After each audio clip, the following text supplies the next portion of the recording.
Hi guys, good morning. So, ngayon ay Sunday, Linggo.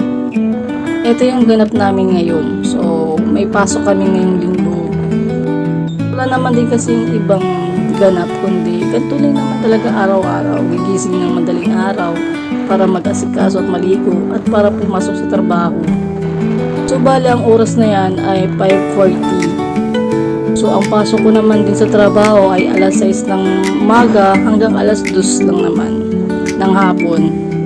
Alam nyo ba guys, dito sa dinaraanan namin, kaunti lang yung bahay. Alam nyo, sa ganito, ang sarap manirahan kapag ganito kasi kaunti lang yung bahay, wala masyadong ingay. Tapos, sariwang-sariwang hangin talaga yung malalanghap ko.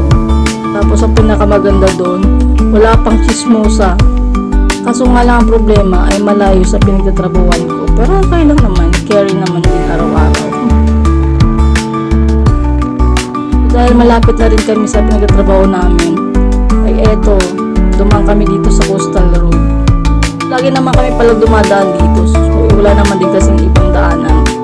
Alam niyo ba guys, ang gandang magpasyal dito sa may Coastal Road, lagang gantong oras sa madaling araw. Kasi bukod talaga sa papresko yung hangin, mainit, tapos ang ganda ng tinawin talaga. Saka masarap mag-jogging dito, ang dami nga nag-jogging. So, paano yan guys, malapit na din kasi ako sa pinagtatrabaho ko. Ayun